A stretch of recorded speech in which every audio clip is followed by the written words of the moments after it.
Welcome back to MNVA Geography, where we're continuing our discussion on human geography and the portion of government. We're going to talk about democracy, 3.2, Study 2, Section 1. Even though the world today includes every form of government from anarchic failed states to extreme autocracies, democracy is the most common form. But it hasn't always been that way. It took a long time for democracy to develop and to spread.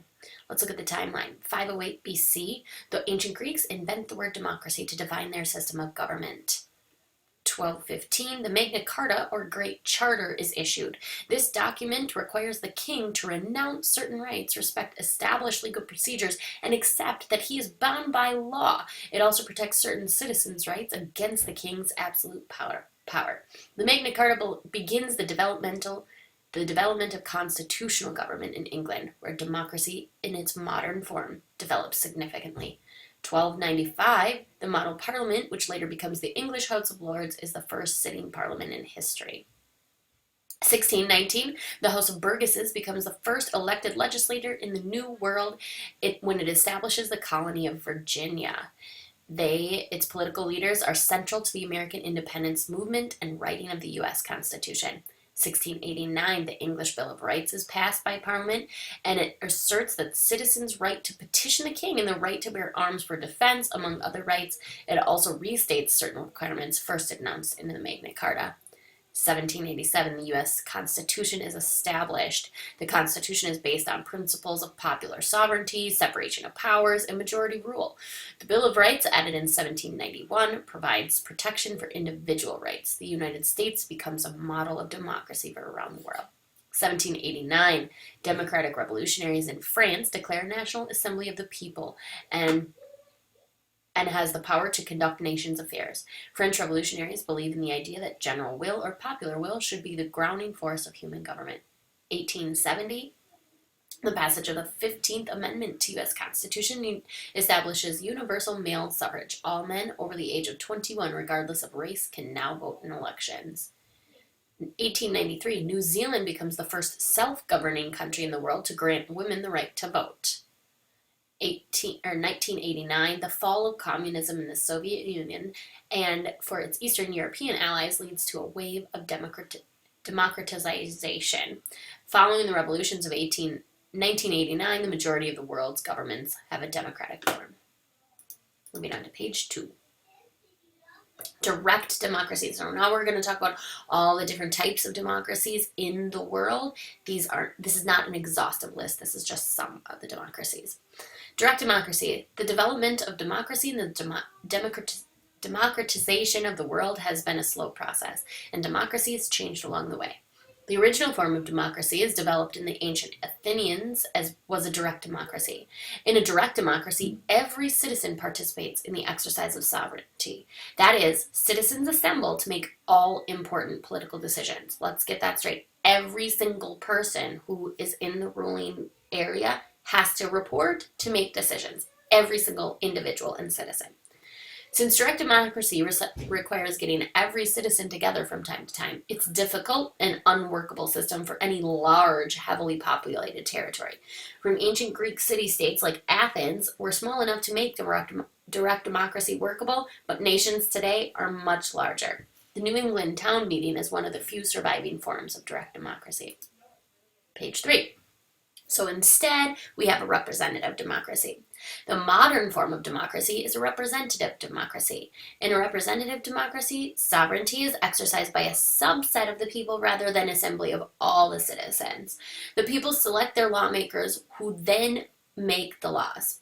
The United States is an example of a representative democracy. Of the 300 million Americans, there are only 535 people serving in Congress, 9 justices on the Supreme Court, and 1 single president. Perhaps that sounds like an oligarchy, but it's the nature of the representative democracy. The difference between an oligarchy and a representative democracy is this. Only a few people directly exercise the political power, but in a representative power, everyone has a voice in the selection of these people. Page 4.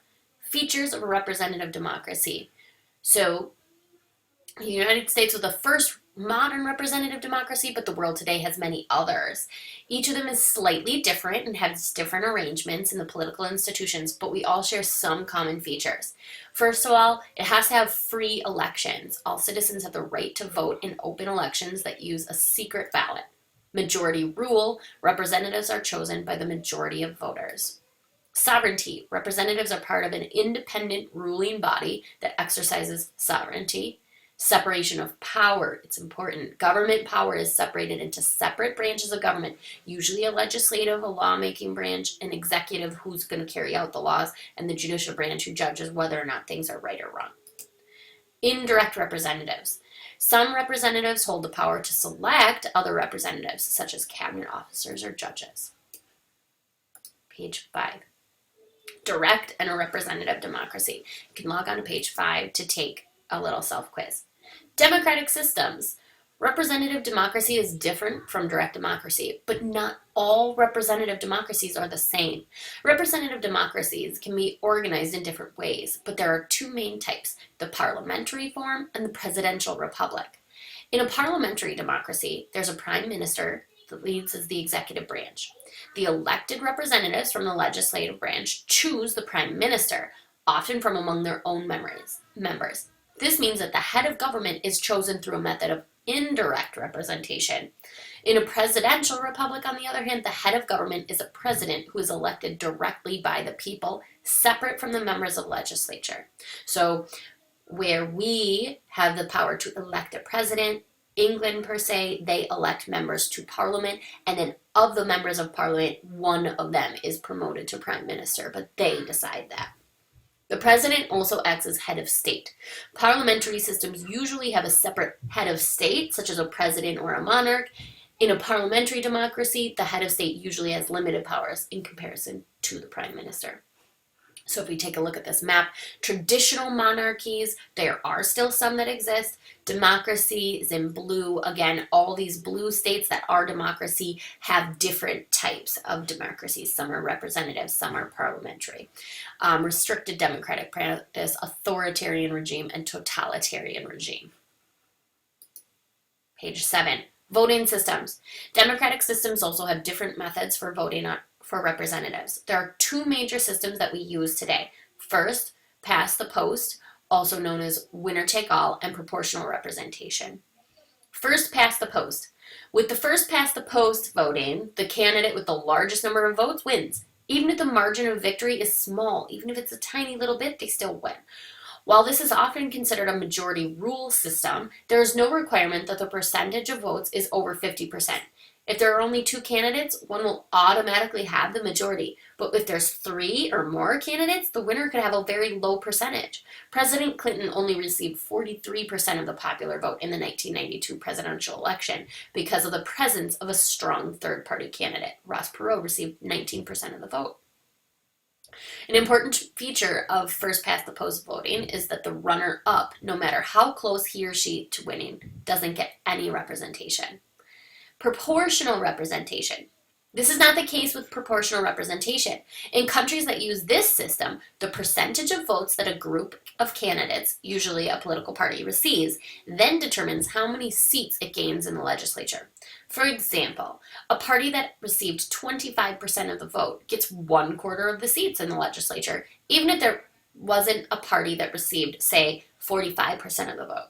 Proportional representation gives the runner-up groups representation, albeit less than the winners. Page 8. Different democracies. There's a great variety of democratic systems, each with a unique set of institutions and practices. If you log on to page 8, you can click through this audio set to see some of the different democracies there are throughout the world. Page 9. Sorting out the forms of democracy. Log on to page 9 for your self-check. And then lastly, page 10. The spread of democracy. Not long ago, democracy was a relatively rare form of government. In 1950, about 20 of the world's 80 countries were democracies.